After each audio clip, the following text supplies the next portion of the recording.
আজি ବାଲିପଦର ସତ୍ସଙ୍ଗ କେନ୍ଦ୍ରର 25ତମ ବାର୍ଷିକ ସତ୍ସଙ୍ଗ ଏଥିସହିତ ପରମ ପ୍ରେମମୟ ପରମ ଦୟାଲ ଶ୍ରୀ ଶ୍ରୀ ଠାକୁରଙ୍କର 137ତମ ଜନ୍ମ ମହାମହୋତ୍ସବ ଉତ୍ସବ ମହାସମାରୋହରେ ଏଠି ପରିପାଳିତ ହେଉଛି।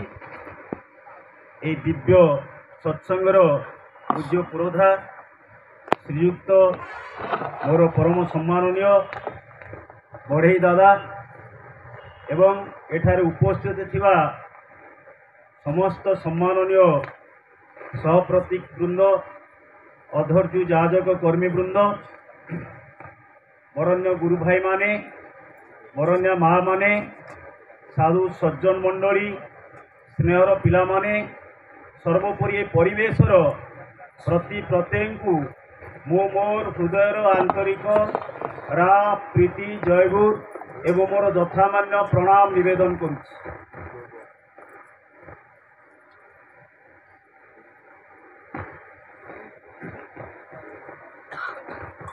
ପୁର ସମୟରେ ଆମେ ପହଞ୍ଚିଲୁ। ତାପରେ କୀର୍ତ୍ତନଟା ବହୁତ ଉଚ୍ଚକୋଟୀର ହେଇଛି। ପିଲାମାନେ ସବୁ ମତୁଆଲା କରି ତୋଳିଛନ୍ତି ଆମମାନଙ୍କୁ କୀର୍ତ୍ତନରେ। ତାଠାରୁ ଆହୁରି ଆମେ ମତୁଆଲା ହୋଇ ଉଠିଲୁ ମୋର ପରମ ସମ୍ମାନନୀୟ ବିଶ୍ୱନାଥ ଦାଦା, ବିଷ୍ଣୁ ଦାଦା, ଯେଉଁମାନେ କି ଆମର ପ୍ରେରଣାର ଉତ୍ସ। ଠାକୁର କହିଲେ ଆଡମିରେସନ୍ ଫର୍ ସୁପରିୟର। ଯେଉଁମାନେ ଶ୍ରେୟଙ୍କ ପ୍ରତି ଶ୍ରଦ୍ଧାନତ, ସେମାନଙ୍କର ଜୀବନ ସୁଖମୟ ଆନନ୍ଦମୟ ହୁଏ। ବଢ଼େଇ ଦାଦା ତୋର ମୋର ଅନଲାଇନ୍ ସତ୍ସଙ୍ଗରେ ବହୁ ଭାବରେ ପରିଚିତ।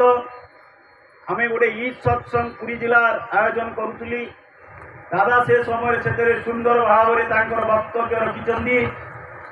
ଆମେ ସମସ୍ତେ ଜାଣୁ ଓଡ଼ିଶାର ଜଣେ ଦକ୍ଷ କର୍ମଠ କର୍ମୀ, ସର୍ବୋପରି ଠାକୁର ଫ୍ୟାମିଲିର ପରିବାରଙ୍କର ସେ ଅତି ପ୍ରିୟ ମଣିଷ। ସେ ଆଜି ଏଠି ପୌରୋହିତ କରୁଛନ୍ତି। ଆମେ ମଧ୍ୟ ଆଜି ଧନ୍ୟ ଏହି ଭଞ୍ଜ ମାଟିରେ ଯୋଗ ଦେଇ। କବି ସମ୍ରାଟ ଉପେନ୍ଦ୍ର ଭଞ୍ଜ ତୋର ଏଇ ଯେ ଜନ୍ମଭୂମି ଗଞ୍ଜାମ ଜିଲ୍ଲା, ଅନେକ ପଣ୍ଡିତ ବିଜ୍ଞ ବୈଜ୍ଞାନିକ ମାନଙ୍କର ଜନ୍ମକ୍ଷେତ୍ର, କର୍ମକ୍ଷେତ୍ର, ବିଶିଷ୍ଟ ରାଜନେତା ଠାରୁ ଆରମ୍ଭ କରି ଶ୍ରମିକ ନେତା ପର୍ଯ୍ୟନ୍ତ ଏହି ଗଞ୍ଜାମ ଜିଲ୍ଲାରେ ଜନ୍ମଗ୍ରହଣ କରି ତାଙ୍କର ଅବଦାନ ଅତୁଳନୀୟ। ସେହିପରି ଭାବରେ ଆମର ସତ୍ସଙ୍ଗ ଜଗତରେ ମଧ୍ୟ ଗଞ୍ଜାମ ଜିଲ୍ଲାର ଅବଦାନ କମ୍ ନୁହେଁ। ଆପଣମାନଙ୍କର ବ୍ଲକ ବୁଗୁଡ଼ା ବ୍ଲକ ଏଇ ଯେ ପୂଜ୍ୟ ଆଚାର୍ଯ୍ୟ ଦେବଙ୍କର 10% ଯେଉଁ ଇଚ୍ଛାକୁ ପରିପୂର୍ଣ୍ଣ କରିଥିଲେ, ତାହା ଖୁସି ଆନନ୍ଦର ବିଷୟ। କିନ୍ତୁ ଆମେ ଠାକୁରଙ୍କର ଦିବ୍ୟ ଲୀଳା ଆପଣମାନଙ୍କ ଭଳି ବିଜ୍ଞ ପ୍ରାଜ୍ଞ ବାସ୍ତବ କର୍ମୀମାନଙ୍କ ପାଖରେ କ'ଣ ବା ତୋଳି ଧରିବୁ? ପରମ ପିତାଙ୍କର ଦୟା କରୁଣା ନହେଲେ ତାଙ୍କର ଗୁଣ କୀର୍ତ୍ତନ କରିବା, ଶ୍ରବଣ କରିବା, ମନନ କରିବା, ସର୍ବୋପରି ତାକୁ ଜୀବନରେ ଧାରଣ କରି ଜୀବନ ନିର୍ବାହ କରିବା କଷ୍ଟସାଧ୍ୟ ବ୍ୟାପାର। ତେଣୁ ଆଜି ଦୁଇ ଜଣ ଯେ ବୟସ୍କ ଗୁରୁ ଭାଇ କହିଲେ, ବିଶ୍ୱନାଥ ଦାଦା, ବିଷ୍ଣୁ ଦାଦା, ଭଗବାନ ଦାଦା, ଇଏ ତ ସବୁ ଭଗବାନ। ମୋ ପାଇଁ ସେମାନେ ଭଗବାନ, ଆପଣମାନଙ୍କ ପାଇଁ ନ ହୋଇପାରନ୍ତି। କାରଣ ସେମାନଙ୍କର ଯେଉଁ ବଞ୍ଚିବାଟା কথাটা পূজ্যপাদ আচার্যদেবଙ୍କ কথাରୁ আরম্ভ করছি। মৃত্যু আমাদের কিছুই করতে পারবে না। পূজ্যপাদ আচার্যদেব যদি আমার মন তাদের ন্যস্ত থাকে, আমি কিছুই চাই না, আমি সুখ চাই না, আনন্দ চাই না, কিছুই জানি না। যদি আমাদের মন তাতে ন্যস্ত থাকে, সব অবস্থায় তিনি আমাদের রক্ষা করবেই করবে। যাহা বিষ্ণু ভাইଙ୍କର এই ଯେଉଁ ଆଣ୍ଠୁ ଗୋପଣଠାରୁ ଆରମ୍ଭ କରି ବିଶ୍ୱନାଥ ଦାଦା 94 ବର୍ଷରେ ପଦାର୍ପଣ କଲେଣି। ତାଙ୍କର ମନ ତାକେ ନ୍ୟସ୍ତ ଅଛି। ତେଣୁ ଯୋଉମାନଙ୍କର ମନ ତାଙ୍କ ପାଖରେ ନ୍ୟସ୍ତ ରହିବ ସେ ନିଶ୍ଚିତ ଭାବରେ ସୁଦୀର୍ଘ ଜୀବୀ ହେବେ। ଏଥିରେ ନୋ ଡାଉଟ, କିଛି ସନ୍ଦେହ କରିବାର ଅବକାଶ ନାହିଁ। ଆଉ ଗୋଟିଏ କଥା, ଭାଇ ଯେ କୀର୍ତ୍ତନରେ ପଢୁଥିଲେ ଆମେ ସମସ୍ତେ ବିମୁଗ୍ଧ ହଉଥିଲେ। ସେଇ ଶାଶ୍ୱତ, ସେଇ ଚିରନ୍ତନ, ସିଏ କେବଳ ଶାଶ୍ୱତ ଚିରନ୍ତନ ନୁହନ୍ତି, ସିଏ ହଉଛନ୍ତି ଶାଶ୍ୱତ। ଆମେ ଯେ ଶାଶ୍ୱତର କଥା କହୁଛୁ ସେଇଟା ହେଲା ତାଲବେଶ ଆକାରେ, ତାଲବେଶରେ ବ ଫଳା ତ, ତା ହଉଛି ଚିରନ୍ତନ, ଯୋଉଟାକ ଇଂରାଜୀରେ କୁହାଯାଏ ଏଟର୍ନାଲ, ଚିରନ୍ତନ ସତ୍ୟ, ସବୁଦିନ ପାଇଁ ଅଛନ୍ତି, ରହିବେ, ଆଗାମୀ ଦିନରେ ବି ରହିବେ। আমি ছিলাম, থাকি, থাকবে, ମୁଁ ଅଛି, ରହିବି ଏବଂ ରହିଛି। ତେଣୁ କିନ୍ତୁ ଏଇ ଯୋଉ ଶାଶ୍ୱତ କଥା ତାହା ହଉଛି ଜୀବନୀୟ। ଭାଇ ଯେ ପଢୁଥିଲେ ବନ୍ଦେ ଲୋକ ତିଳକଂ ଶାଶ୍ୱତ ବାର୍ତ୍ତା ବିଭୂଷଣ, ସେଟା ହଉଛି ଲେଖା ହେଇଛି, ଆମେ ସମସ୍ତେ ଜାଣୁ ଶାଶ୍ୱତ ବାର୍ତ୍ତା ବିଭୂଷଣ। ସେ ଜୀବନୀୟ ବାର୍ତ୍ତା ପରିଚାଳନା ପ୍ରଚାରିତ ପ୍ରସାରିତ କରିବା ପାଇଁ ଆସିଛନ୍ତି, ଯାହା ଆମ ମାନଙ୍କୁ ବଞ୍ଚିବା ବଢିବାରେ ସାହାଯ୍ୟ କରେ, ମଣିଷକୁ ବଞ୍ଚିବାର ଖୋରାକ ଯୋଗାଏ, ମଣିଷକୁ ଜୀବନ ବୃଦ୍ଧି ଦିଗରେ ନେଇଯାଏ। ଦୀପ ରଖି ପ୍ରଥମ ଖଣ୍ଡରେ ଶ୍ରୀ ଶ୍ରୀ ଠାକୁର କହୁଛନ୍ତି, ମୁଁ ନିଜେ ବଞ୍ଚିବାକୁ ଚାହେଁ, ବଢିବାକୁ ଚାହେଁ, ଆଉ ମୁଁ ଚାହେଁ ସମସ୍ତେ ଆସନ୍ତୁ, ବଞ୍ଚନ୍ତୁ, ବଢନ୍ତୁ ମୋର ପରିବେଶକୁ ନେଇ। ସେଇଥିପାଇଁ ଆମେ ଉତ୍ସବ ଆୟୋଜନ କରୁ। The ceremonial function which exalts the existence and begets ଆମ ମାନଙ୍କର prosperity, that is ଉତ୍ସବ। ଯୋଉ ସେରିମୋନିଆଲ ଫଙ୍କସନ ଆମ ମାନଙ୍କ ଭିତରେ ସେଇଟା ହିଁ ସୃଷ୍ଟି କରେ, ଏକ୍ସଲ୍ଟସ୍ ଆମ ମାନଙ୍କର ସତ୍ତାକୁ ଉଦ୍ବୋଧିତ କରି ତୋଳେ ଏବଂ ଆମ ମାନଙ୍କୁ ଯୋଗାଇ ଦିଏ ପ୍ରସ୍ପରିଟି, ବିଗେଟ୍ସ ପ୍ରସ୍ପରିଟି, ସମୃଦ୍ଧି କରିଥାଏ, ତାହା ହିଁ ଉତ୍ସବ। ଆମେ ସମସ୍ତେ ଜାଣୁ ପୂଜ୍ୟପାଦ ଶ୍ରୀ ଶ୍ରୀ ଦାଦା ଉତ୍ସବ ତାକେ କହି ଯଜନ ଯାଦନ ଭୋଜନ ଦୀକ୍ଷା ଯଦି ଅବାଧରେ ଚାଲୁଥାଏ। ଯଜନ ଯେ ଆମ ମାନଙ୍କର ଚାଲିଛି, ଯାଦନ ବି ଚାଲିଛି ଏବଂ ଏଥିସହିତ ଦୀକ୍ଷା ବି ହେବା ଦରକାର, ଯାହା ଉତ୍ସବର ସଂଜ୍ଞା ଥିଲା। ଆଜି ଉତ୍ସବ କତିପୟ ଭିତରେ ସୀମିତ ନୁହେଁ, ବିରାଟ ବିରାଟ 10,000 ଊର୍ଦ୍ଧ୍ୱ ଲୋକ, ତାକୁ ଆମେ ଉତ୍ସବ ବୋଲି କହିବା। ଶ୍ରେୟ ସୃଜନୀ ସମାବେଶର କଥା ଶ୍ରୀ ଶ୍ରୀ ଠାକୁର କହିଛନ୍ତି। ଆପଣମାନେ 25 ବର୍ଷ ଧରି ବିଭିନ୍ନ ପ୍ରକାର ବିଜ୍ଞ ପ୍ରାଜ୍ଞ ଯାଜକ ବକ୍ତା ମାନଙ୍କର କଥା ଶୁଣିଛନ୍ତି। ଯୋଉ କଥାଟା ମୋ ଜୀବନରେ ଲାଗେ, କେତେବେଳେ ଯେ ମଣିଷର ଧ୍ୱଂସ ଆସିଛି, କେତେବେଳେ ଧର୍ମର ଗ୍ଲାନି ହେଇଛି, ବିଭିନ୍ନ ସଂଜ୍ଞା ଶୁଣିଛନ୍ତି। ଆଲୋଚନା ପ୍ରସଙ୍ଗ ତୃତୀୟ ଖଣ୍ଡରେ ଶ୍ରୀ ଶ୍ରୀ ଠାକୁର କହୁଛନ୍ତି, ଯେତେବେଳେ ଆମ ମାନଙ୍କର ପରିବେଶ ପ୍ରତି, ପରିବେଶ ଯେ ଆମର ପ୍ରଧାନ ମୁଖ୍ୟ, ଆମେ ପରିବେଶ ନଥିଲେ କେହି ବଞ୍ଚି ପାରନ୍ତେନି, ପରିବେଶ ଜୀବନର ହଉଛି ମୁଖ୍ୟ। ଯେତେବେଳେ ଆମର ପରିବେଶ ପ୍ରତି ଅବହେଳା ହେଇଛି, ପରିବେଶକୁ ଆମେ ହେଳା କରିଛୁ, ପରିବେଶର ଦାୟିତ୍ୱ ନେଇନାହୁଁ, ପ୍ରକୃତ ସେତିକି ବେଳେ ଧର୍ମର ଗ୍ଲାନି ହେଇଛି, ସେତିକି ବେଳେ ଧର୍ମର ଅବକ୍ଷୟ ହେଇଛି। ଇଏ ବି ଏକ ପ୍ରକାର ସଂଜ୍ଞା ଶ୍ରୀ ଶ୍ରୀ ଠାକୁରଙ୍କର। ଆଲୋଚନା ପ୍ରସଙ୍ଗ ତୃତୀୟ ଖଣ୍ଡ କାହିଁକି ହେଲା? କାରଣ ଆମେ ଭାବୁ ବ୍ୟକ୍ତିଗତ ଭାବରେ ଜପ ଧ୍ୟାନ ତପ ଇତ୍ୟାଦି କରିଲେ ଆମର କଣ ଦେଶ ଦୁନିଆ କଥା ଭାବିବାର କଥା। ସବୁଠାରୁ କଥା ହେଲା, ଠାକୁରଙ୍କୁ ଧରିଲା ପରେ ବୁଝିଲି ଯେ ମୁଁ ନିଜ କଥା ଭାବେ, ଦୁଇ ପରାଣିଆ ଭଲରେ ବାନ୍ଧେ ମସିନା ଚାଲିଲେ ଇଏ କଥା ବି ଚାଲୁନି, ଦି ପ୍ରାଣୀଙ୍କର ସ୍ୱାମୀ ସ୍ତ୍ରୀ କଥା ଭାବୁନି। ଯେମିତି ମା ଝିଅ ଦେଉଳେ ପଶିଲେ ଯେ ଯାହା କଥା ଯିଏ ମନାଥିଲେ, ଆମର ଧର୍ମ ଧାରଣା ତପ ତପସ୍ୟା ଆଜି ସେଇଭଳି ଭାବରେ ହେଉଛି। ଏକଲା ଚୋଲ, ମୁଁ ଏକୁଟିଆ ମୋର ଧର୍ମ ସାଧନ କରିବି, କାହା କିନ୍ତୁ ଶ୍ରୀ ଶ୍ରୀ ଠାକୁର କହୁନାହାନ୍ତି, ওরে মূর্খ, ওরে পাগল, পরিবেশই বিভব তোমার, পরিবেশই তোর পালন কর্তা, পরিবেশই তোর বিভব তোমার, পরিবেশই তোর প্রত্যক্ষ দাতা। বিশেষ করে বলছি আমি, বিশেষ করে বলছি আমি, শুনবি যদি আমার কথা, পরিবেশকে দৃষ্টি রাখ, রাগ সবর প্রীতি গাথা যা বড়েইটা আଜି করছেন। ତାଙ୍କର ପ୍ରୀତି ଭଲ ପାଇବା ଜଣଙ୍କର ତ୍ୟାଗ ଅଛି ବୋଲି ଆଜି ସେ ତାଙ୍କର ବୟସ ହେଲେ ମଧ୍ୟ ତାଙ୍କର ବାକ୍ୟ ସ୍ଫୁରଣଟା ମୋତେ ବହୁତ ହୃଦୟକୁ ସ୍ପର୍ଶ କଲା। ଆମେମାନେ ସେତେ ଦିନ ରହିପାରିବା ନାହିଁ, କିନ୍ତୁ ତାଙ୍କର ଯୋଉ ଉଚ୍ଚ କୋଟିର ଉର୍ଜି ଦ୍ୱିପଦ ଯାଜନ मोर प्राण को उद्वेलित कर विष्णु दादा मध्य तेणु आज परिवेश उपर मनुष्य ध्यान दौनी ठाकुर कहले no environment no existence state प्रत्येक लोक ठाकुर धर्मर संज्ञा सैया निजे बंचाई अन्य थाके धर्म बोली जानिस थाके upholding earth for existence is धर्म मोर ये आकृति विरोधी धरिया धर्म रही आज आमर परिवेश अवहेलित होती माँ माने जानी जशोहर गाँव जड़े माँ आसुच्च श्री श्री ठाकुर पाखे नवेदन कर मोर परिवार रे रोग रे आमे सब चढ़ु आमे सब रोग जंत्रणा भोगुचु ठाकुर पाखे काकुति मिनती होगी नवेदन कर ठाकुर कहते परम प्रेममय परम दयाल तार कारणटा देखा माँ आम रोषे घर ठीक तो अच्छी आम शोवा घरटा ठीक अच्छी तो परिष्कार परिच्छन्न अच्छी तो माँ मैंने किंतु ता पारती ना कहले मु बेले बेले देखी अनेक माँ मानकर रोषे घरटी भारी आलुरु आलुरु सालुरु होता है काम कला बेले से बहुत विरक्ति भाव प्रकाश करती जहाँ फल कि विरक्ति हो क्रोध हो रोषे कले खाइबा देले सेटा स्वामी शाशु शशुर गुरु गुरुजन जे अच्छा परिवार पिला छुआ मान रोगाक्रांत कर आमे नाम नहीं मंत्र नहीं साधना करुचु स्वत अनुज्ञा पढ़ुचु स्वत अनुज्ञा को ऑटो सजेशन कहा जाए जिते बेले मनीष निजर दोष देखे निजर त्रुटि की देखे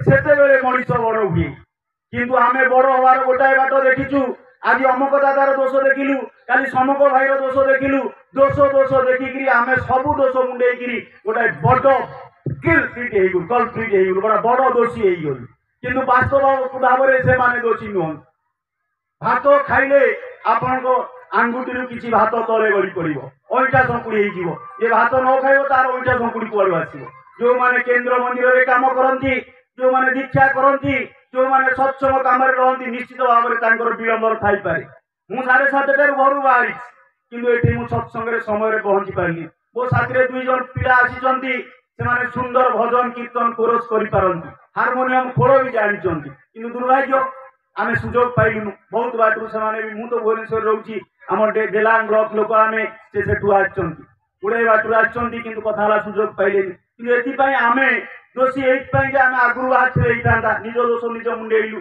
कि रास्ता घाटर अवस्था जहाँ ये जो सब एक्सकर्सन ऋतु चली गाड़ी घोड़ार जाम विभिन्न प्रकार दृष्टि आम विलंबर पहुंची जहाँ हूँ तेणु बेले बेले आम सब बेले निजर दोष को देखा श्री श्री ठाकुर कहले निजर दोष देखा आम मान को नाम मनन करने को हम आम मान को नाम मनन करने को हम आत्मविश्लेषण करने को हम ये दीटा जिनिस हेले आत्मसमीक्षा करने को हेले आम माने निजर दोष त्रुटि देखिपार निजर दोष त्रुटि आज परिवार जीवन में देखुनी पुआ बड़ है बहु को धरिकी जाकि भुवनेश्वर भंजनगर में बुगुड़ा रहा बुढ़ा बुढ़ी दिटा गाँव में रही এইটা হচ্ছে অকৃতজ্ঞতা ঠাকুর না পছন্দ করছেন ingratitude is the only throne of Satan where betrayal is the dreadful queen consort where crime sin and crime are prime minister आज विश्वासघातकता अकृतज्ञता आम परिवार जीवन आरंभ हो मनीष निजर जीवंत जाग्रत भगवान बापा माँ को भूली जाऊ माँ टीए तार स्वामी की पति परमेश्वर ज्ञान न करी विभिन्न प्रकार देव मंदिर रे मुरणय मूर्ति हो प्रस्तर मूर्ति हो सेठर जाइकरी मुंड पिटुची आरे घरे थिबा स्वामी शाशु शशुर अवहेलार पड़ुछन तांकर खाइया पिया दायित्व बुझुनी ता किंतु धर्म नुहे धर्म होची मोर परिवेश मोर बापा माँ पिला छुआ घर द्वार जहाँ किसी रही सेटा होची मोर परिवेश आमे समस्ते जानू श्री श्री बड़दा सत्संग बारंबार आलोचना करा जाए पानी टिके लीक होता बोलिका से ध्यानस्थ हो पारे जा से पानी कलटा को आग सजाड़ आम घरे पानी कल गलुची गलुची गलुची आमर जदि बेसिनी देखिए अनेक भाई माँ मानकर बेसिनी मुझे देखी से आप कुली पकई पारे से आप मुह धरी पारे से मुह को आम सुंदर करुचु पिलाटी पालन करने पाउडर लगुचु सुण लगुचु माँ से सोरिष तेल घसिकी तार विभिन्न रोग भल कर आज कि आम परिवार जीवन में ना परिवार जीवन को बढ़िया देखा जाए अनेक माँ जमी गाई गोरु मुआ हाँ गोटे बड़ बेलार समस्त हाथ हटिकी खाऊे ठाकुर कितु नारी नीति मना कर माने एक पात्र में आहार निषेध ये छोटिया छोटिया कथा गुड़िक आम जीवन में चरित्रायित करने शिखा दरकार अनुभूतिर कथा सब सत्संग कहुए अनेक दिन तले बेले सत्संगी ऋतिक जड़े कहते मुझे टूथ पेस्ट जो ब्रश घसुली पेस्ट टाक ब्रश भितर घसिकी आनी दांत घसे से शुणिली से दादा कहले सेटा किंतु रोग कारक हम तापर किंतु मु हाथ में आणिक ब्रश रे पेस्ट निए आपण मैंने सत्संग को आसी किसी शिखिकी जान न शिखिले किसी लाभ ना एवं श्री श्री आचार्य देव गोटा सुंदर कथा कहते भाई मैंने कहीं खराब भावे जदि पूज्यपाद आचार्य देव वर्तमान आचार्य देव कहते अबनीर माँ अभिनीर माँ तेल आम कहीं लुलु बुलु चुलु टुलु बुलु डाकिया सीतारामा डाकिया स्त्री जदि आचार्य देव निजे स्वयं सहधर्मिणी ना धरिकी कहना अमुक माँ बोलिका कहते तेणु आम मैंने स्त्री ना धरी कहीं डाकिया सत्संग आचार्य को अनुसरण करवा धरिकी चलवा हूँ बड़ कथा बहुत भाषण दवा बाणी कहवा सेटा तो गोटा भिन्न कथा राम तारक परसादे मोहर कवि कौन होते उपेन्द्र हंस कवि सम्राट गाए तुम गीत सभारे पंडित पथ प्रांते हृष्ट मना बिले बोले चषा अंतपुरे जसा तेणु आम से जो कवि से गाँव से कौन लिखिले तारक मंत्र परसादे मोर कवि पण होते सेटा त्रेतया जुगर तारक मंत्र थिला ए जुगरे गोटे मंत्र आसी से सतनाम आसी आमे अत्यंत भाग्यवान भाग्यवती से नाम स्मरण करिवार सुजोग पाई थाए भाई जे कीर्तन रे पढुथिली प्रेमानंदे कोला करी कोन प्रेमानंद आमे कहू परम प्रेममय श्री श्री ठाकुर अनुकूल चंद्र से प्रेमर स्वरूप घन विग्रह समस्ते कहते ठाकुर जेहेतु जन्म वृत्तांत आमे जानिचु समस्ते ठाकुर खिली खिली हसिले अग्नि स्फुरण है सब कथा समय जानती अनेक बाबाजी आजिकल कहते जो मैंने साधक सिद्ध कहले आम बाबा जन्म होला बेले भी ऊपर निआ उठिला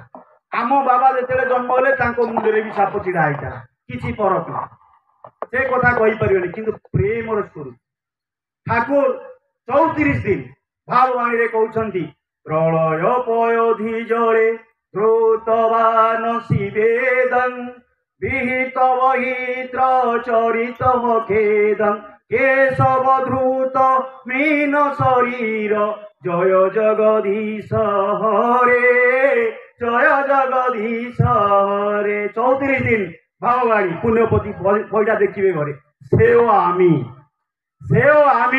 आमी आमी आमी समग्र जगताटाके प्रेमर सूत्रे बांधार जन्य आमी नूतन पुरातन नय नूतन पुरातन नय कतबार एसेছিলাম এবার এসেছি কতবার এসেছিলাম এবার আসেছি আমি প্রেমর স্থূল স্বরূপ আমি প্রেমর স্থূল স্বরূপ শিরায় শিরায় তন্তুতে তন্তুতে কেন্দ্রে তার ভাব কম্পিত হয় আমি প্রেমর এই স্বরূপ আর যে শান্তি রাজার মহাশান্তি রাজার যে বিরাট দরজার চাবি আমার কাছে চাবি প্রেম से चाबिटा है प्रेम ये 2.5 अक्षर प्रेम जो प्रेम रे किसी कंडीशन ना जो प्रेम रे किसी क्वेश्चन ना अनकंडीशनल अनक्वेश्चन निशर्त प्रेम आम मानकर प्रेम साम प्रेम नकली प्रेम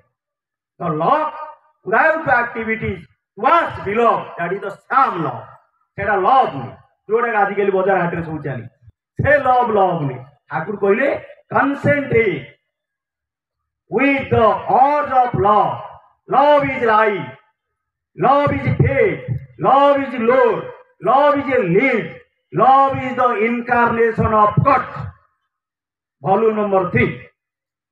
3 नंबर वॉल्यूम रे मेसेज रो ठाकुर प्रथम रे कहले लव लव विषय बहुत कथा लिखाई concentrate urge for love मोर प्रेम कहीं की भल पाइबी कहीं आकुति मोर रहिबो कारण बिकज लव इज लाइफ ये प्रेमटा जीवन लव इज फेथ समझे आजिकल इंग्लिश बुझुन लव इज विश्वास आउ लवटा कौन पुणी लव इज लोड आम मानकर प्राचीन कहानी एवं ए लीड टू आम मान जीवन को प्रोग्रेस एक्टिव प्रोग्रेस सक्रिय कर प्रेम आउ प्रेम कौन करुच्ची ना इनकारनेशन ऑफ गॉड भगवान अवतार हूँ प्रेम तेणु आमे माने से प्रेम राज्य आज बुलुचे प्रेम स्वरूप व्यथारी नकुल कीर्तन आप जानते उदयन कीर्तन दादा तो भल कीर्तनिया उदयन कीर्तन से प्रेम स्वरूप आम मान भाग्य आमे माने कौन करूँ से 34 दिन श्री श्री ठाकुर पुण्यपति के अंतर कहते आमे के शत्रु को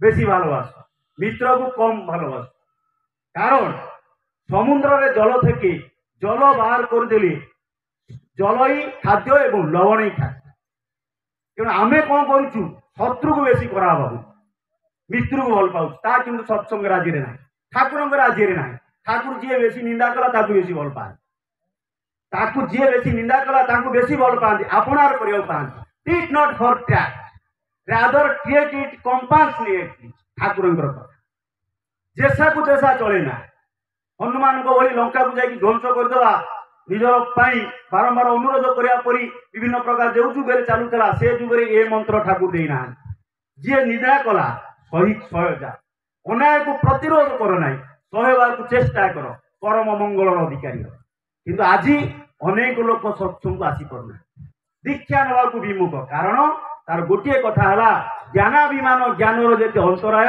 कौन रिपु से मु पाठ पढ़ुली हाईस्कल में किसी दिन शिक्षकता करी प्रबल अहंकार 87 मसीह दीक्षा ना पुरी ठाकुर बाड़ी गली निजर कथा मुझे कहली मत जब लोक कहे मुझे दीक्षा नेबी मत कहीं कहले मुझे 94 मसीह गोटे छोट पिला कहला क्या ज्ञानाभिमान ज्ञानर जे अंतराय जो भाई माँ मैंने आसीपारी ना दूर में अच्छा शुणुं लुचि छपिकी से जानते ज्ञानाभिमान आ ठाकुर कहले जार अहंकार जिते बेसी तार कौन हो ज्ञानटा तार कम जार जिते अहंकार कम तार ज्ञानटा जिते उज्जवल तेणु आम मैंने जिते निरंकारी हवा मु 94 मसीह दीक्षा नेली मु 99 मसीह मो रीति प्रणाम करी मु निज कथा कहूँ मैंने केते अहंकार मोर 94 मसीह दीक्षा नेली मो रीति मु 99 मसीह मुंडिया माइली राव भाई आम सार अच्छा आमपटर मो रीति दीनबंधु मिश्रदा पूज्य लोक सहज सरल दादा भाया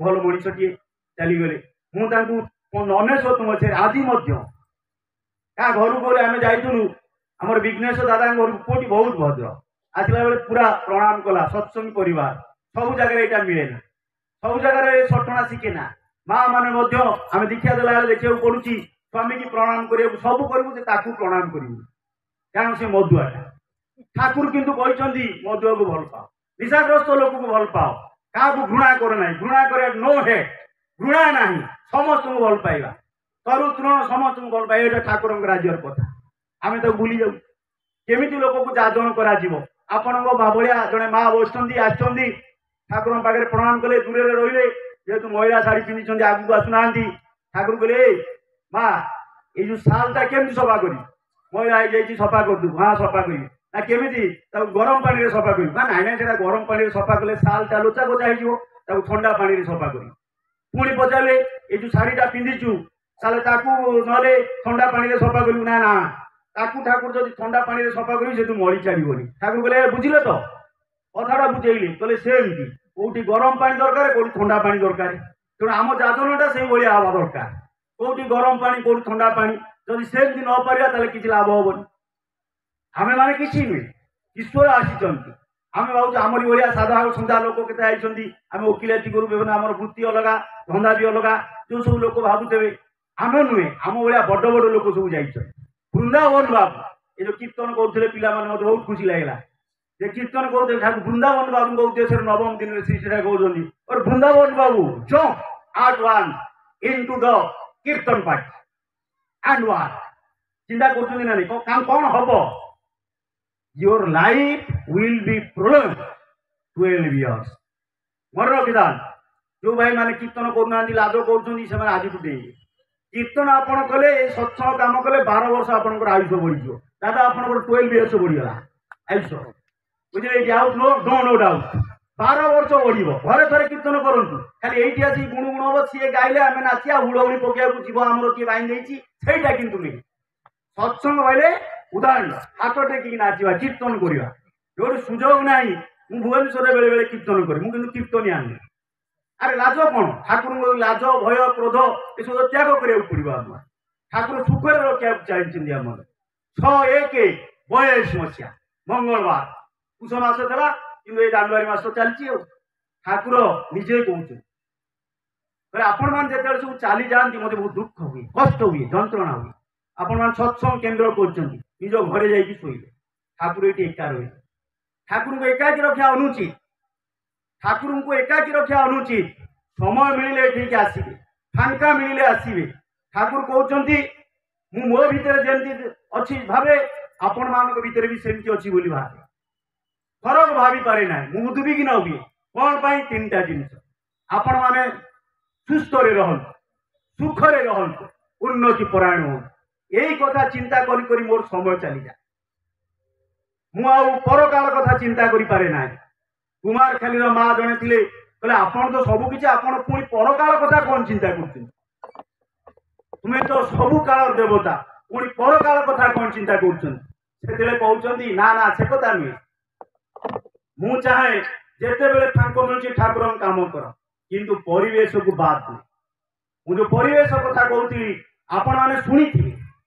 ଭଲ୍ୟୁମ ନମ୍ବର 1 ମେସେଜର 64-65 ବୋଧେ ପେଜରେ ଅଛି। ତାର ଭିତରେ ଦେଖିବେ ଠାକୁର ଯୋଉ ଏନଭାରମେଣ୍ଟର ଶିକ୍ଷା ଦେଲେ। ଆପଣଙ୍କ ଭିତରେ ଅନେକ ଶିକ୍ଷକ ଥିବେ, ଅନେକ ଛାତ୍ରଛାତ୍ରୀ ଥିବେ। ଠାକୁର ଯୋଉ ଏନଭାରମେଣ୍ଟର ସଂଜ୍ଞା ଦେଲେ ତା ବିଶ୍ୱରେ ବିରଳ, ବିଶ୍ୱରେ ବିରଳ। ଏନଭାରମେଣ୍ଟ ଇଜ ଦ୍ୟାଟ ରାଉଜେସ୍ ଅସ୍ impulses keeping our conscious outcame। ଆମମାନଙ୍କର ଏଇ ଯୋଉ ଚେତନା ଶକ୍ତିକୁ ଜାଗ୍ରତ କରି ରଖିଛି, ପ୍ରେରଣା ପୁଷ୍ଟ କରି ତୋଳିଛି, ସିଏ ହେଲା ଆମର ପରିବେଶ। ମୋ ମା, ମୋ ବାପା ମୋର ପରିବେଶ। ମୁଁ ଯାହା ହେଇଛି ମୋ ମା ବାପା ଯୋଗୁଁ ହେଇଛି, ମୋର ପରିବେଶ ଯୋଗୁଁ ହେଇଛି। ଯେତେ ସତ୍ସଙ୍ଗରେ ଆଗେଇଛି ଏଇ କିଛି ଜଣ ଆପଣମାନଙ୍କ ଭଳିଆ ଏଇ ରୀତିକ ଦେବତା କର୍ମୀ ମାନେ, ଯୋଉମାନେ ଇଷ୍ଟ ପ୍ରାଣ, ସେଇମାନଙ୍କ ଯୋଗୁଁ ଆମେ କେତେ ଆଗେଇଛୁ। ଆଜି ଆମେ ଏଠି ଆସି ଛିଡା ହେଇଛୁ ଏଇ ଦାଦାମାନଙ୍କ ଯୋଗୁଁ, ସେମାନଙ୍କ ପ୍ରେରଣାରେ। ଆମେ କେବେ ବି ଭୁଲି ପାରିବୁ। ଈଶ୍ୱର ତାଙ୍କର ମଙ୍ଗଳ କରିବେ, କାରଣ ଠାକୁର ଆମକୁ ଶିଖେଇଲେ କୃତଜ୍ଞତାର କଥା। ସବୁବେଳେ ସକାରାତ୍ମକ ଦିଗରେ ଚାଲିବା ଦରକାର। ଦ୍ୱିତୀୟ ଜୀବନୀ ଠାକୁର ଦେଖିବେ ଜୀବନରେ ଅନୁକୂଳ ହେଲେ ବହୁତ ପ୍ରତିକୂଳ ପରିବେଶ ସୃଷ୍ଟି କରିଛନ୍ତି। 1923 ମସିହା ମେ 25 ତାରିଖରେ ଜାତିର ଜନକ ମହାତ୍ମା ଗାନ୍ଧୀ ଆଶ୍ରମକୁ ଆସିଛନ୍ତି। ବିଳମ୍ବ ହେଇଯାଇଛି। ହିମାୟତପୁର ଆଶ୍ରମ 11ଟାରେ ଥିଲା, ବହୁତ ପଙ୍କ୍ଚୁଆଲ ଗାନ୍ଧୀଜୀ, କିନ୍ତୁ 12ଟାରେ ପହଞ୍ଚିଛନ୍ତି। ବିଭିନ୍ନ ପ୍ରକାର ମାଙ୍ଗଳିକ ବାଦ୍ୟବାଜି ତୋରଣ ସଜା ହେଇ ଗାନ୍ଧୀଜୀଙ୍କୁ ନିମନ୍ତ୍ରଣ କରାଯାଇଛି। ଗାନ୍ଧୀଜୀ ଦେଖିଲେ ଭାରତ ବର୍ଷର ଜାତିର ଜନକ ଦେଖିକି ଆଶ୍ଚର୍ଯ୍ୟ ହେଲେ। ଆରେ ମୁଁ ଯୋଉ ଜନରାଜ୍ୟର କଥା କହୁଛି, ମୁଁ ଯୋଉ ସ୍ୱରାଜ୍ୟର କଥା କହୁଛି, ମୁଁ ଯୋଉ ଅରଟରେ ଲୁଗାବୁଣାର କଥା କହୁଛି, ଏ ପଲିଗାଁ ହିମାୟତପୁରରେ ଠାକୁର ଅନୁକୂଳ ଚନ୍ଦ୍ର ତା ତ ସବୁ କରିଛନ୍ତି। ପିଲାମାନେ ତାଙ୍କୁ ଗୋଟେ ଛୋଟ ପିଲା ରୁମାଲ ଦେଲା, ଅରଟରେ ସବୁ କଟା ଯାଏ, ଲୁଗା ବୁଣା ଯାଏ, ବିଭିନ୍ନ ପ୍ରକାର ଭାବରେ ଦେଖିଲେ। ମା ମାନେ ଆଜିକାଲି ଯୋଉ SHG ଗ୍ରୁପ ହେଇଛି ଯେମିତି ଘୋରୁଛନ୍ତି ସବୁ ବିଭିନ୍ନ ପ୍ରକାର, ଆମେ ପଇସା ଲୋଭରେ କରୁଛୁ, କିନ୍ତୁ ସିଏ ସେତେବେଳେ ବାସ୍ତବରେ କରୁଥିଲେ। ଯାହା ହଉ ସେ ଚାଲିଛନ୍ତି। ଫେରିଲା ବାଟରେ ଗାନ୍ଧୀଜୀ ବୁଲି ପାରିଲେନି 6-7 ଘଣ୍ଟା। ମାତା ମନମୋହନ ତାଙ୍କୁ ଖାଇବାକୁ ଅଫର ଦେଲେ, ଆସିପାରିଲେ, କହିଲେ ମୁଁ ପୁଣି ଆଉ ଥରେ ଆସିବି। ଜାତିର ଜନକ ମହାତ୍ମା ଗାନ୍ଧୀ। ଆମ ଗାଁ ୱାର୍ଡ ମେମ୍ବରକୁ କଷ୍ଟ ଲାଗୁଛି ସତ୍ସଙ୍ଗ ଆସିବାକୁ, ଆପଣଙ୍କ ଗାଁ ନୁହଁ। ଆମ ଗାଁରେ ଯେ ୱାର୍ଡ ମେମ୍ବର ତାକୁ କଷ୍ଟ ଲାଗେ ସତ୍ସଙ୍ଗ ଆସିବାକୁ। ଆମ ଗାଁ କଥା ମୁଁ କହୁଛି। ଯେ ଜାତିର ଜନକ ମହାତ୍ମା ଗାନ୍ଧୀ ସିଏ ଠାକୁରଙ୍କ ପାଖକୁ ଚାଲି ଯାଇଥିଲେ, ତାଙ୍କୁ ଦର୍ଶନ କଲେ। ତାପରେ କହିଲେ ଠାକୁର ଆପଣଙ୍କର ମିଶନ କଣ, ଆପଣଙ୍କର ଉଦ୍ଦେଶ୍ୟ କଣ? ଠାକୁର ସେତେବେଳେ କହିଲେ ଗାନ୍ଧୀଜୀ ମୁଁ ମୂର୍ଖ মানুষ, ମଣିଷ କିଛି ଜାଣେ ନା, ପାଠ ସାଠ ନାହିଁ, ମୋର କିନ୍ତୁ ଉଦ୍ଦେଶ୍ୟ ହଉଛି ଏଇଆ, ମୁଁ କାହାକୁ ପ୍ରତ୍ୟକ୍ଷ ଭାବରେ ଦେଖି ତାଠାରୁ କିଛି ତାର ସ୍ଥିରତା କରିପାରେ ନାହିଁ। ମୁଁ ତାର ଅନ୍ତର ଭିତରେ ପଶେ, ତା ମନୋଗହନ ଭିତରେ ପଶେ। কিভাবে ভাবে তার অন্তর সে অসহায় হয়ে উঠিছি, নিঃসহায় হয়ে উঠিছি, বিবর্ণ হয়ে উঠিছি। তার সেতুর মুক্তি করিয়া পাই মোর প্রচেষ্টা। আমମାନଙ୍କର ଯୋଉ ଏକ୍ସରେ ମେସିନ୍ ନୁହେଁ, ତାଠାରୁ ଆଉ ଶକ୍ତିଶାଳୀ ମେସିନ୍ ରେ ସେ ସ୍କାନ କରୁଛନ୍ତି ଆମ ବଡି, ଆମର ଚିନ୍ତା, ଚେତନା, ଚଳନ, ଚରିତ୍ର। ମୁଁ ମିଛ କହିପାରେ, ମୁଁ ରାତି 2ଟାରେ ନ ଉଠିକିରି କହିବି, ମୁଁ ସକାଳ 7ଟାରେ ଉଠି କହିବି, ରାତି 2ଟାରେ ଉଠିପାରେ। ମୁଁ ଇଷ୍ଟଭୂତି ଟାଇମରେ ନ କରିପାରେ। ମୁଁ ଆପଣମାନଙ୍କୁ ଫାଙ୍କି ଦେଇପାରେ, ଯେହେତୁ ଆପଣମାନେ ମୋ ଘର ଦେଖି ନାହାନ୍ତି। ମୁଁ ଆପଣଙ୍କୁ ବହୁତ କଥା କହିପାରେ, ମୋ ସ୍ତ୍ରୀ କି ମୁଁ ବାଡ଼େଇ ପାରେ, ପିଲା ଛୁଆକୁ ଗାଳି କରିପାରେ, ବାପା ମାଙ୍କୁ ଖାଇବା ପିଇବାକୁ ନ ଦେଇପାରେ, এইটা হচ্ছে মোর ব্যক্তিগত ব্যাপার। দূর পাহাড় দূরରୁ সুন্দর কবে দাদা আসলে ভাল কহিগলে কি খারাপ কহিগলে কিছু নিন্দা প্রশংসা মো পছরে যাব, সেইটা বড় কথা নুহে। মো ব্যক্তিগত চরিত্রে মু কেতে দূর ঠাকুরଙ୍କୁ মানিকি চালি, কেতে দূর মা কিଏ তার স্বামী পରାୟଣ ହେଇ ଉଠିଛି।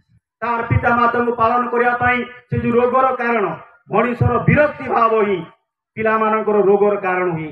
ସେ ମା କି ହାତ ଯୋଡ଼ି ଦେଇଛି, ଅନୁତାପ କରିଛି। ଠାକୁର ମୁଁ ସବୁବେଳେ ତାଙ୍କ ଉପରେ ଚିଡ଼ି ଚିଡ଼ି ହୁଏ, ତାଙ୍କ ଉପରେ ବିରକ୍ତ ହୁଏ। କିନ୍ତୁ ଆପଣଙ୍କ ଭଳି ଆଗେ ଯୋଉ ମା ମାନେ ଥିଲେ ସେମାନେ କିନ୍ତୁ ବିରକ୍ତ ହଉନଥିଲେ। ସନ୍ଧ୍ୟା ସମୟରେ ସଞ୍ଜବତୀ ପାଖରେ ପ୍ରାର୍ଥନା କରୁଥିଲେ ଯେ ପ୍ରଭୁ ମୋ ଯୋଗୁ ମୁଁ ହତଭାଗିନୀ ଅଭାଗିନୀ, ସିଏ ପରିଶ୍ରମ କରୁଛନ୍ତି, ମୁଁ ଅଲକ୍ଷ୍ମୀ, ମୋ ଯୋଗୁ ମୋ ସ୍ୱାମୀ ଦେବତାଙ୍କୁ କିଛି ପାଉନି, ତାଙ୍କର କିଛି ଦୋଷ ନାହିଁ। କିନ୍ତୁ ଏ କଥା ଆଜି କୋଟିକରେ ଗୋଟିଏ ମା ତୁଣ୍ଡରୁ ବାହାରିବ, କୋଟିକରେ ଗୋଟିଏ ମା ତୁଣ୍ଡରୁ ବାହାରିବ। ଲକ୍ଷ୍ମୀ ଶ୍ରାବଣ ମାସ ଲକ୍ଷ୍ମୀ ମାଙ୍କର ପୂଜା କରୁଛୁ ବଡ଼ ମାଙ୍କର, କିନ୍ତୁ ସେ କିଭଳି ଭାବରେ ପ୍ରତିଭକ୍ତ ଥିଲେ। ଶେଷ ସମୟରେ ଯାତ୍ରା ହଉଛି, ଶ୍ରୀ ଶ୍ରୀ ମଧ୍ୟମ ପୁତ୍ର ବଡ଼ ମାଙ୍କର ସେ ଡାକିଛନ୍ତି ଛୋଟଦା ଯେ ମାମା ବୋଉ ଆସ ଟିକେ ଦେଖିଦବ ଯାତ୍ରା। ନା ନା ଠାକୁରଙ୍କର ଭୋଗ ସମୟ ହେଇଗଲାଣି। ଆରେ ସବୁ ଲୋକ ଅଛନ୍ତି, ମା କଣ ନଥିଲେ ଯାତ୍ରା ଦେଖିତେ ହେଇନଥାନ୍ତା?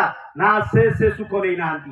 ଯଦି ଟିଭିରେ ଗୋଟେ ଭଲ ସିରିଏଲ ଚାଲିଛି ତାହେଲେ ସେ ସ୍ୱାମୀ ଶାଶୁ ଶ୍ୱଶୁର ଯୁଆଡେ ଯାଆନ୍ତୁ ମା ଟି ମୁହଁ ମାଡ଼ିକି ରହୁଛି ପୁରା ଟିଭି ପାଖରେ। ତାହା କିନ୍ତୁ ଧର୍ମ ନୁହେଁ। এই যে ধর্ম, বাস্তব ধর্ম ঠাকুর କହିଛନ୍ତି পিলা যেতে যাহা করুণা। ছাত্র মানে যদি ଥିବେ শ্রী শ্রী আচার্য হরিনন্দন দে, হরিনন্দন দে, ডাক্তার হরিনন্দন দে আসামর পাঠ পড়া বন্ধ করিকি আচার্য ঠাকুরଙ୍କ ପାଇଁ ଆଚାର୍ଯ୍ୟଙ୍କ ପାଖରେ ବସନ୍ତି। ଆଚାର୍ଯ୍ୟ ଦେବ ଶ୍ରୀ ଶ୍ରୀ ଦାଦା ହେଲେ ସେତେବେଳେ କହିଲେ ଛାତ୍ରାଣାଂ ଅଧ୍ୟୟନ ତପ। ଯୋଉମାନେ ଛାତ୍ର ଅଛନ୍ତି ପାଠ ପଢୁଛନ୍ତି ତାଙ୍କର ତପସ୍ୟା ହେଲା ଅଧ୍ୟୟନ କରିବା, ସବୁ କିଛି ଜାଣିବା। ଏଇଟା ଶ୍ରୀ ଶ୍ରୀ ଦାଦାଙ୍କର କଥା।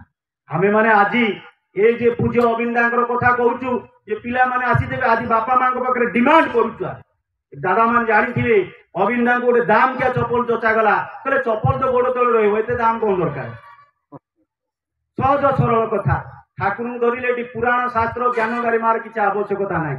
ଠାକୁର ଯୋଉ ଯୋଉ ଭାବରେ କହିଛନ୍ତି ସେ ଈଶ୍ୱର ଭଗବାନ ହରିନନ୍ଦନ ଯେ ହରିପ୍ରସାଦ ଯେ ତାଙ୍କ ଉଦ୍ଦେଶ୍ୟରେ ସେଦିନ ଠାକୁର ଦତି ଆଶ୍ରମରେ ବସିଛନ୍ତି। କେହି ନାହାନ୍ତି ଲୋକ କୁଆଡେ। ହରିପ୍ରସାଦ ଦାଦା ଥିଲେ, ତାଙ୍କ ଉଚ୍ଛେଦରେ କହୁଛନ୍ତି ସିଏ ହଠାତ୍ କହିଲେ। ନହେଲେ ସବୁବେଳେ ଠାକୁର କହନ୍ତି ମୁଁ ତ ଏ ଅନୁକୂଳ ଚନ୍ଦ୍ର ବ୍ରାହ୍ମଣ ପିଲା, ଶିବଚନ୍ଦ୍ର ଚକ୍ରବର୍ତ୍ତୀ ପିଲା, କିଛି ଜାଣିନି, ମୂର୍ଖ ମାନୁଷ। କିନ୍ତୁ ସେଇଥର କହୁଛନ୍ତି I am the best fulfiller of Ram, I am the best fulfiller of Krishna and best fulfiller of Jesus Muhammad Krishna, but not I am. ମୁଁ କଣ ନୁହେଁ, but not I, ମୁଁ କଣ ନୁହେଁ। ତାପରେ କହୁଛନ୍ତି whenever you shout, whenever you shout, ଯେତେବେଳେ ହୁଏ ତୁମେ ପାଟି କର I hear, ମୁଁ ଶୁଣେ। whenever you call I appear with you। ଦେଖନ୍ତୁ ଥରେ ଠାକୁରଙ୍କୁ ଡାକିକିରି ଥରେ ଦେଖନ୍ତୁ ସେ ଆବିର୍ଭାବ। এইটা জীবনীয় কথা, বিশ্বাসর কথা, ন কহিলে কেই বুঝা যায় না। ଆଉ ଠାକୁର ଯାହାକୁ ଚାହାନ୍ତି ସେତେବେଳେ 1960-70ରେ ଏବେ ଯେମିତି ଚାଲିଛି ଆମର ଏ ଯୋଉ ହିରୋଇନ ସବୁ ନିଶା କାରବାର ଆପଣ ପଟେ ହଉଛି ନା ନାହିଁ, ଆମ ପଟେ ସେ ପୁରା ଜହର ମାଡ଼ି ବସି। ମୁଁ ତ ଭୁବନେଶ୍ୱର ପୁରୁଣା ସହରରେ ରହେ, ଲିଙ୍ଗରାଜ ମନ୍ଦିର ପାଖରେ ସବୁ ମାଡ଼ି ବସି ସେ ସବୁ ନିଶା ଦ୍ରବ୍ୟ। ସେତେବେଳେ ସେମିତି ଫରେନ୍ ଲୋକମାନେ ଆସିଥିଲେ। ଫ୍ରାନ୍ସରୁ ଜଣେ ଆସିଥିଲେ, ତାଙ୍କ ନାଁ ଲୁଇ। ସେ ଆସିଲେ, କିନ୍ତୁ ସେ ଜାଣୁଥିଲେ ଯୋଉ ଲୋକ ନିଶା କାହିଁ ଖାଇକି ନିଶା ଖାଏ ଏଇଥିପାଇଁ ଯେ ସେ ମାନସିକ ସ୍ତରରେ ଆନନ୍ଦ ପାଏ, ମାନସିକ ସ୍ତରରେ ଉଲ୍ଲାସ ପାଏ। ମଦ 2 ଟଙ୍କା ପିଇଲେ ଗୋଡ ଆଉ ଟିକେ ଟିକେ ଉପରକୁ ପଡିବ, ଗଞ୍ଜେଇ 2 ଟଙ୍କା ଟାଣିଦେଲେ, ଏଇ ସକାଶୁ ସେମାନେ ନିଶା ଗ୍ରହଣ କରନ୍ତି। ସେଥିପାଇଁ ମଧ୍ୟ ସେମାନେ ଗଞ୍ଜେଇ ଟାଣୁଥିଲେ। କିନ୍ତୁ ସେ ଦେଖିଲେ, ତାଙ୍କୁ ଜଣେ କିଏ ବୁଝେଇ ଦେଲେ ଭାଇ ଆମର ଯେ ଯୋଉ ଚକ୍ରଫଟରେ ଧ୍ୟାନ କରିବା ବହୁତ ଆନନ୍ଦଦାୟକ, ବହୁତ ଖୁସି। ଯୋଉମାନେ ଚକ୍ରଫଟରେ ଧ୍ୟାନ କରନ୍ତି ସେମାନେ ତାର ଆନନ୍ଦ ଉପଭୋଗ କରୁଥିବେ, ଯୋଉ ଆନନ୍ଦ ବିଶ୍ୱ ଦୁନିଆରେ ଆଉ କିଏ କୋଉଠୁ ନ ପାଏ। ଏଇଟା ଅନୁଭବୀର କଥା। ଖୁସି ହେଇକି ଆସିଲେ, ଠାକୁରଙ୍କୁ ଗ୍ରହଣ କଲେ 2 ଜଣ। କିନ୍ତୁ ତାଙ୍କ ମାଙ୍କ ଦେହ ଖରାପ ହବ ବୋଲି ତାଙ୍କର ମାତୃଭକ୍ତି ନଥିଲା। ଶୁଣିଲେ ଠାକୁରଙ୍କଠୁ, ଫ୍ରାନ୍ସ ପଳେଇଲେ, ମାଙ୍କର ସେବା କଲେ, ପୁଣି ଆସିଲେ। ଠାକୁର ତାଙ୍କୁ ରୀତିକ ପାଞ୍ଜା ଦେଲେ। ଇଏ ହେଲେ ଠାକୁରଙ୍କର ଦୟା, ଇଏ ହେଲା ଠାକୁରଙ୍କର କରୁଣା। ଆମେ ତାକୁ ବୁଝିପାରିବା, ମଣିଷକୁ ବୁଝିପାରିବାନି।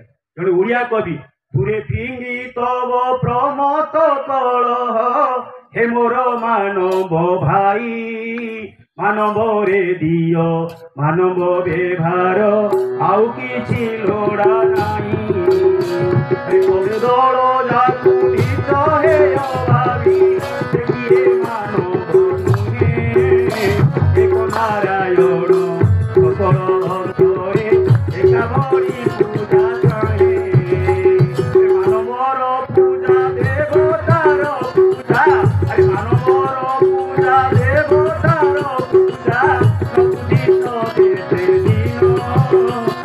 ଦିନ ଭାଇ ମାନବ ତୁମେ ଐଶ୍ୱର୍ଯ୍ୟ ଥାଇ କେତେ ଐଶ୍ୱର୍ଯ୍ୟ ଥାଇ ମାନବକୁ ମାନବ ଭଳିଆ ବ୍ୟବହାର ଦେଖିଆ ଆଜି ପିଲାମାନେ ଆମେ ବାପା ମାଙ୍କୁ ବି ଉଚିତ ବ୍ୟବହାର ଦେଖେଇ ପାରୁ ଶ୍ରେୟଜନକୁ ବି ଉଚିତ ବ୍ୟବହାର ଦେଖେଇ ପାରୁ ଗତ ଡିସେମ୍ବର ମାସରେ ଉର୍ଜନାରେ ବାହାରି କଣ କଣ ଯେ ଉଚ୍ଚ ବଂଶଜ ଲୋକର କଣ ଦରକାର ମୁଁ ସେ ବାବଦରେ ଆଲୋଚନା କରୁ ଠାକୁରଙ୍କୁ ଆମେ ଜୀବନରେ ଧରିଥାଏ ପରମ ପୁରୁଷଙ୍କୁ ଧରିଥାଏ ଏନା ଚାରିଆଡେ ଆମ ପଟେ କୋପି ମା ମାନଙ୍କ ପାଇଁ କଥାଟା ଯେହେତୁ ମା ମାନେ ଆସିଛନ୍ତି ଦାଦା ମାନେ ଜାଣିଛନ୍ତି ଆପଣ ମାନେ ବି ଜାଣିଥିବେ ବିଜ୍ଞ ପ୍ରାଜ୍ଞ ଯେ ହେଇଥିବେ ଏ କଥାଟା ବହୁତ ଥର ସତ୍ସଙ୍ଗରେ ଆଲୋଚନା କରାଯାଏ ଜଣେ ମାଙ୍କୁ ଠାକୁର କହିଲେ ତୁ କୋବି ଚାଷ କର ସେ ମା କୋବି ଚାଷ କଲେ କିନ୍ତୁ କୋବି ତାଙ୍କର ଚୋରି ହେଇଗଲା ଦିନେ ରାଗିକିରି ଆସୁଛନ୍ତି ଠାକୁରଙ୍କ ପାଖ ଠାକୁର ଦେଖନ୍ତୁ ପ୍ରଥମେ ଠାକୁର ପଚାରନ୍ତି ଖାଇବାର କଥା କହିଲେ ତୁମେ ଖାଇଛୁ କି ନା ନାଇଁ ମୁଁ କେମିତି ଖାଇଲି ମୋର କୋବି ଚୋରି ହେଇଯାଇଛି ଆଉ ଠାକୁରଙ୍କୁ ସେ ମା ଜଣଙ୍କୁ ଉତ୍ତର ଦେଲେ କହିଲେ ହଉ ତୁ ଯାହା ଖାଇକି ଆସେ ତୋ କଥା ବୁଝି ସେତିକି ବେଳେ ହାଉଜର ମ୍ୟାନ ଦା ଏବଂ ତାଙ୍କର ମା ଏବଂ ତାଙ୍କ ଭାଇମାନଙ୍କୁ ସେ ନେଇକି ଆସିଛନ୍ତି ହାଉଜର ମା କହିଲେ ଆରେ ଏ ଥାନାରେ ଏଫଆଇଆର ଦଉନାହାନ୍ତି ଥାନାରେ ଫରେନ୍ ପୋଲିସ କହିଲେ ଥାନାରେ ଏଫଆଇଆର ଦଉନାହାନ୍ତି ହାଉଜର ମ୍ୟାନ ଦା କହିଲେ ଦେଖିବୁ ମା ଠାକୁର କେମିତି ତା ଭିତରେ ସମାଧାନ କରୁଛନ୍ତି ତୁ ଦେଖେ ମଜା କଥା ସେ ଲୋକଟି ବି ଆସିଲା କହିଲା ଆରେ କୋବି କେତେ ଟଙ୍କା ପଡୁଛି ଜାଣିଛୁ ତୁ ଏ କୋବି କେତେ ଟଙ୍କା ସେ ଯୋଉ ଲୋକ ଚୋରି କରିଥିଲା ସିଏ ବି ଆସିଲା ନା ଏ କୋବି ଗୁଡାକ 4 ପଇସା ପଡୁଛି ସେତେବେଳେ ତାହେଲେ 4 ପଇସା ତାହେଲେ ମୋ ପାଇଁ ଆଣିବୁ କେତେଟା ପଇସା ସେ ଗଲା ତାପରେ ସେ ମା ଆସିଲେ ଏଇ ପାରା ଚୋର ଛିଡା ହେଇଛି ଠାକୁରଙ୍କ ପାଖରେ ସେ ମାନିଲା କହିଲା ହଁ ଆଜ୍ଞା ଚୋରି କରୁ ନା ତୁ ଏ କୋବିଟା କେତେ ଟଙ୍କାରେ କିଣୁ ନା 4 ପଇସା ମାଙ୍କୁ କହିଲେ ତୁ ଏଇଟା କେତେ ପଇସାରେ ବିକୁ ନା 2 ପଇସାରେ ବିଲ ପାଖରେ ଆଉ କୁଆଡେ ବଜାର ହାଟ ନେବି 2 ପଇସାରେ ବିକେ ତାକୁ କହିଲେ ତୁ ତାକୁ 3 ପଇସାରେ ଦବୁ ସେ କିଣିବ ତାର ଗୋଟିଏ ପଇସା ଲାଭ ତୋର ଗୋଟିଏ ପଇସା ଲାଭ ଠାକୁରଙ୍କ ପଲିସ ଦେଖ ଯାହାର ଇଏ ମା 2 ପଇସା ପାଇଥାନ୍ତା କୋବି ବିକିଥିଲେ ସେ ମା 3 ପଇସା ପାଇଲା କେତେ ପଇସା ତାର ଲାଭ ହେଲା 1 ପଇସା ସିଏ ଭାଇଟି 4 ପଇସାରେ କିଣିଥାନ୍ତା ସିଏ 3 ପଇସାରେ କିଣିଲା ତାର କେତେ ଲାଭ ହେଲା ଗୋଟିଏ ପଇସା ଠାକୁରଙ୍କର ପଲିସି ସବୁବେଳେ ଆମେ ଲାଭରେ ରହେ ଠାକୁରଙ୍କର ପଲିସି ସବୁବେଳେ ଲାଭରେ ରହେ ଆଉ ଠାକୁର କାହିଁକି ଆସିছে ଆମେ ଜାଣିବା ହୁଏ ଗୋଟେ ଇଂରାଜୀ ବାଣୀ universal law volume number IX ମେସେଜର when ominous tyranny tortured with hellish through the pythonian push ramming blow with and life greens groans with enough despair soul rebel soul ମାନେ ଆତ୍ମା ମାନେ ବିଦ୍ରୋହ କରନ୍ତି ସେତେବେଳେ କାହିଁକି for rescue and blissful God comes down with his stretching hand ଯେତେବେଳେ ମଣିଷ ନିର୍ଯାତିତ ନିଷ୍ପେଷିତ ହୁଏ ସେହି ସମୟରେ ପରମ ପିତା ଓହ୍ଲେଇ ଆସନ୍ତି ତାଙ୍କର ସେ ଦ୍ୱାର ହାତକୁ ସେ ଦ୍ୱାରେ ଦ୍ୱାରେ ବୁଲିକିରି এই দীক্ষা পত্র কার্যক্রম মাধ্যমে আপন মানে 10% করছেন এটা স্থায়ী নয় প্রত্যেক মনিষর মু সেই যে কবিতা পাঠ কলি সুখ দুঃখে ভাগি হওয়া দরকার প্রত্যেক মনিষর ভাল মন্দরে সামিল হওয়া দরকার প্রত্যেক লোককে আপনার করা দরকার ইয়ে হচ্ছে সৎসঙ্গ রাজ্যের কথা কেতবে নিজকে দুর্বল শূন্যহীন ভাবিবেনি আমি হচ্ছি পরম পিতাঙ্কর সন্তান সকারাত্মক দিগরে চালিবা দরকার no medicine can cure a negative thinker no poison can destroy a positive thinker विष गोटा सकारात्मक चिंताधारा लोक क्षति कर नकारात्मक चिंताधारा लोक जिते बड़ डाक्तखाना चिकित्सित हो जिते बड़ डाक्तखाना चिकित्सित हो